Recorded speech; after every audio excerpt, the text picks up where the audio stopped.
Bem-vindos, amados irmãos, a mais um vídeo na Escola de Profecia. Quero desejar a todos um bom começo de semana, que seja uma semana de muito sucesso, uma semana, acima de tudo, com Jesus no coração, com a palavra de Deus no coração.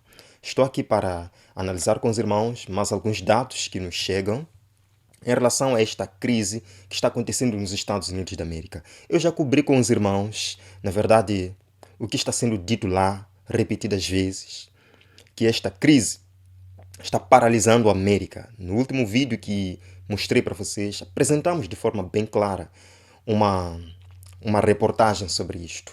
A América está vivendo um estado de crise. E a pergunta que muitos irmãos têm me feito é: o que isso tem a ver então com a imposição da marca da besta um dia? Afinal de contas, a América não é um país grande, não é ela que lidera o mundo.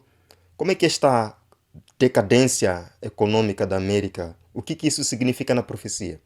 Eu vou procurar responder essa pergunta no decorrer de nossa conversa. Mas eu quero vos mostrar aqui algumas coisas recentes. Que isto vai se espalhar pelo mundo, amados irmãos. E não sou eu quem está dizendo isto. Nós vemos aqui o Banco Mundial falando sobre isto. Começamos vendo, primeiro, que o CEO da JP Morgan, o CEO da GP Morgan diz que o banco está convocando uma sala de guerra sobre o teto da dívida. Jamie Dimon adverte sobre inadimplência da dívida dos Estados Unidos da América. Diz que o JP Morgan tem uma sala de guerra já preparada para esta questão, onde irão se reunir diferentes economistas para tentar encontrar uma solução, amados irmãos. Vemos, o CEO da JP Morgan diz que o banco está convocando uma sala de guerra sobre o teto da dívida. O que eles querem debater lá? Que solução eles vão procurar trazer à América em relação a isto? Vemos, amados irmãos, a chamada sala de guerra desse banco provavelmente iniciará reuniões diárias em 21 de maio e aumentará para 3 vezes ao dia se o impasse sobre o limite da dívida se prolongar, disse ele. Temos que ter muito cuidado para não nos aproximarmos de um calote, o que pode causar pânico financeiro, acrescentou. Me parece que o Partido Republicano, nesta questão, não está querendo facilitar as coisas. Não está querendo facilitar as coisas. Vemos. Aí é dito que o mesmo CEO desse banco diz que Trump não entende o teto da dívida. Aqui é dito que economistas e líderes do Congresso de ambos os lados do corredor dizem que um calote prolongado prejudicaria a economia dos Estados Unidos, provocando o quê? Desemprego generalizado, aumentando o aumento das taxas de juros e provocando uma recessão global. Há alguns dias nós dizíamos que isto está abalando os Estados Unidos, não irá nos afetar, mas parece, amados irmãos, que vem aí uma recessão global. Eu apenas estou lendo. É dito, no geral, Dimon disse que não se sente confiante sobre o que o segundo semestre de 2023 reserva para a economia dos Estados Unidos da América.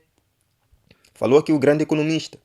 O CEO deste um dos maiores bancos da América diz: não estou confiante do que vai acontecer no segundo semestre de 2023. E se ele diz isto, quem somos nós para dizer o contrário? Ele tem bases para afirmar isto.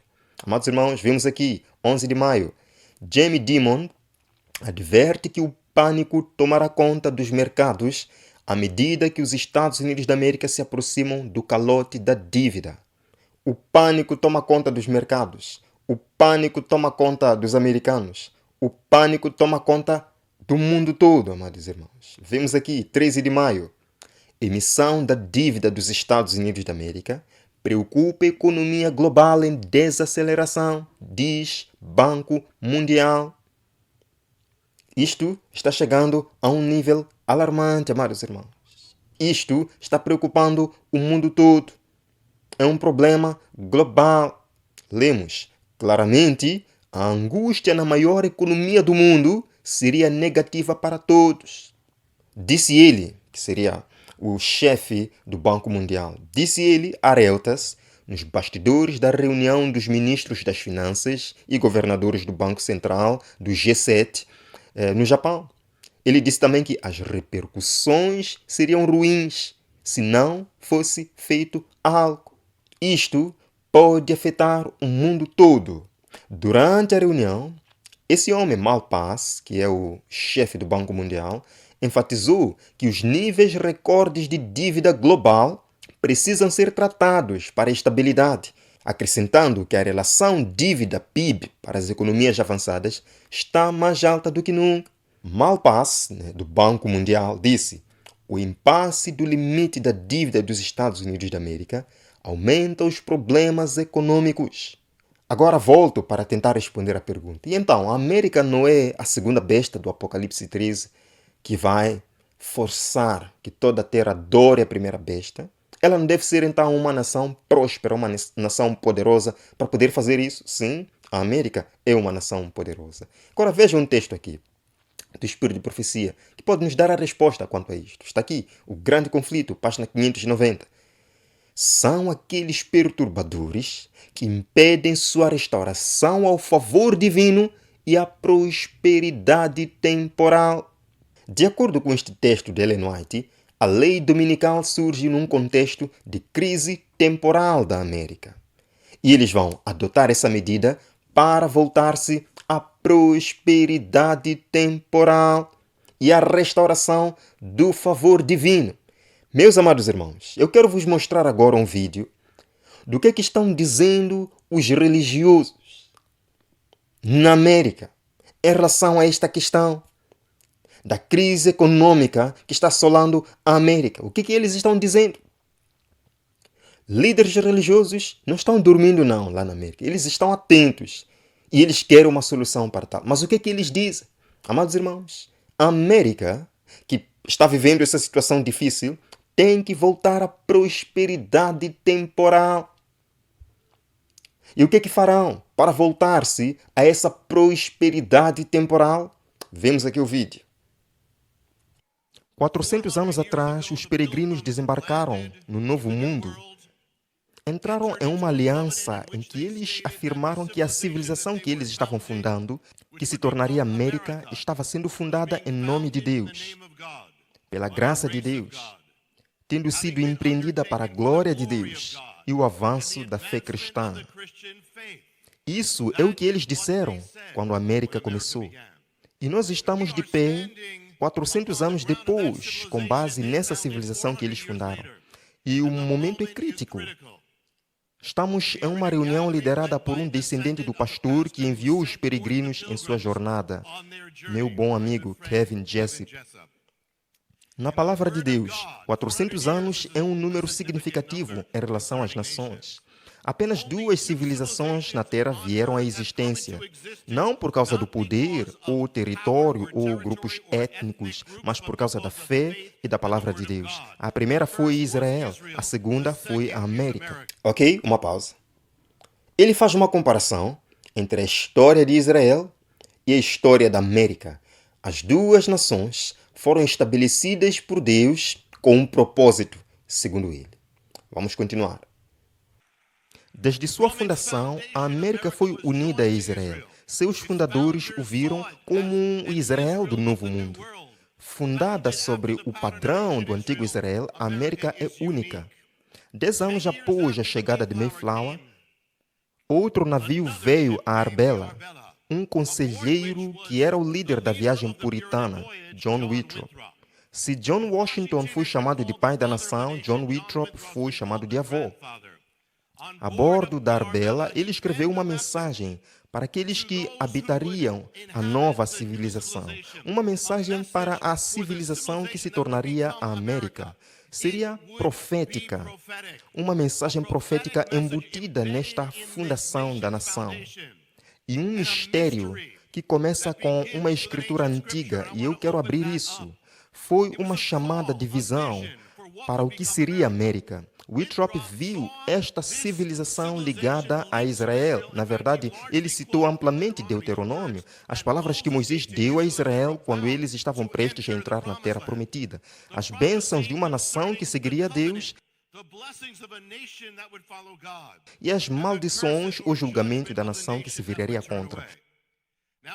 Agora, quando os viajantes foram definidos para entrar, Winthrop, como um americano, deu esta mesma mensagem que Moisés deu a Israel para a América. Ele disse: Estamos em aliança com Deus. E como acontece com Israel, se o seguirmos, bênçãos virão para nós.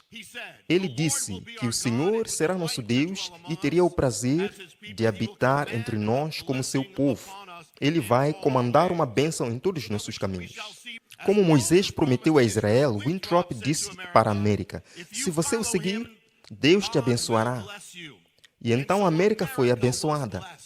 Abençoada em seu coração, abençoada em suas cidades, abençoada nas obras de suas mãos. Seus inimigos fugiam diante dela, iria descansar em paz e segurança.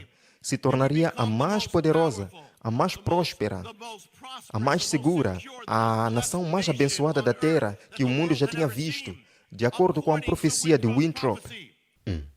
Ele diz que a América foi abençoada em suas cidades, em sua economia, em sua prosperidade, foi abençoada por Deus, porque é uma nação escolhida por Deus. Continuando.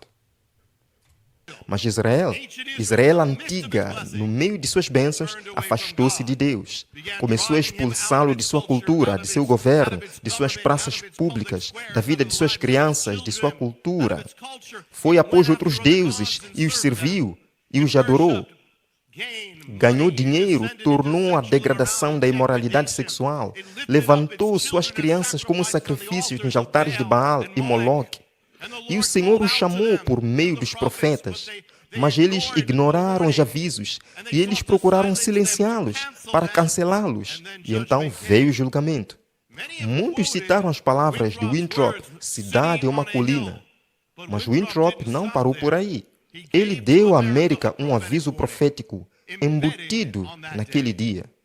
Foi isso que ele disse: mas se tratarmos falsamente com nosso Deus neste trabalho que empreendermos e assim fazer com que ele retire sua ajuda presente de nós, seremos feitos uma história e um provérbio em todo o mundo. Ele pegou as palavras novamente de Moisés, as bênçãos e a maldição.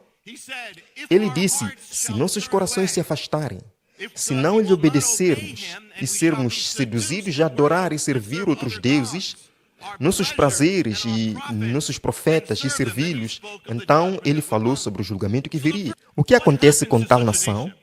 A Bíblia diz que essas coisas acontecem. Divisão acontece, desordem civil acontece, derrota militar acontece, calamidades acontecem, desintegração econômica, declínio e queda. Estamos testemunhando tudo. Sim, amados irmãos, estamos testemunhando tudo, certo? Desastres naturais, declínio econômico, estamos testemunhando tudo. Por quê? Segundo ele, porque a América abandonou a Deus. Temos que voltar para Deus. Temos que restaurar a América como uma nação especial para Deus. Vamos continuar, irmãos. Nos últimos dias do antigo Israel, o primeiro golpe do aviso veio em Jerusalém no ano 605 a.C. 19 anos depois, vieram os grandes abalos na terra. Um dos abalos foi de uma praga. 11 de setembro ocorreu em 2001. Na Bíblia, 19 anos após aquele ataque, vem um maior abalo. No 19º ano é o ano 2020, o ano em que a praga veio sobre a terra. O profeta Jeremias predisse que no 19º ano do julgamento de sua nação, a praga viria na terra. Bem, é aí que estamos, uma praga que é nomeada Covid e em seguida o número 19. Quando começamos o ano de 2022, este é o 8º dia do novo ano. A promessa sobre a América está agora mais em perigo de terminar do que em qualquer outro momento da nossa vida. Uma casa dividida contra si mesma não pode permanecer. Uma casa que luta contra sua fundação não vai durar. A América tem apenas uma esperança, que não é política, não é cultural, não é econômica. É reavivamento. É um reavivamento da mão de Deus. Arrependimento, retorno, renovação e avivamento. Ele termina dizendo que a esperança para a América é o reavivamento. Amados irmãos, como seria bom se de fato fosse reavivamento que eles estão preparando. O objetivo deste movimento, amados irmãos, como diz a profecia bíblica, ainda que pareça reavivamento que eles estão procurando impor, não, eles querem impor leis na América. Eles dizem que têm a missão de salvar a América. De que forma? impondo leis na América, transformando a América num país cristão, um talibã cristão na América. E aí entra, neste contexto, a lei dominical. But in a country deeply divided, the Christian right has found a new voice.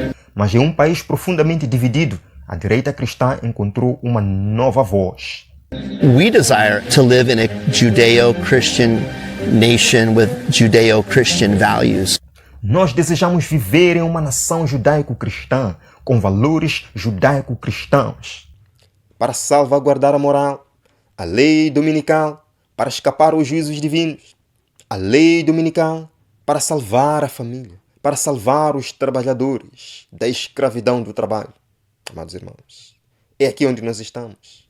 Vivemos neste momento da profecia.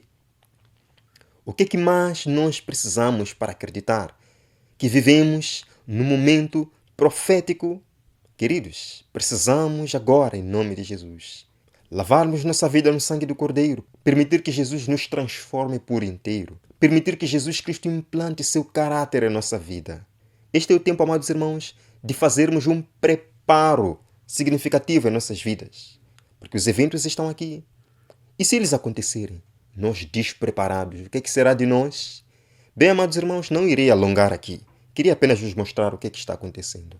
Nós nos veremos na próxima atualização aqui na Escola de Profecia. Até lá.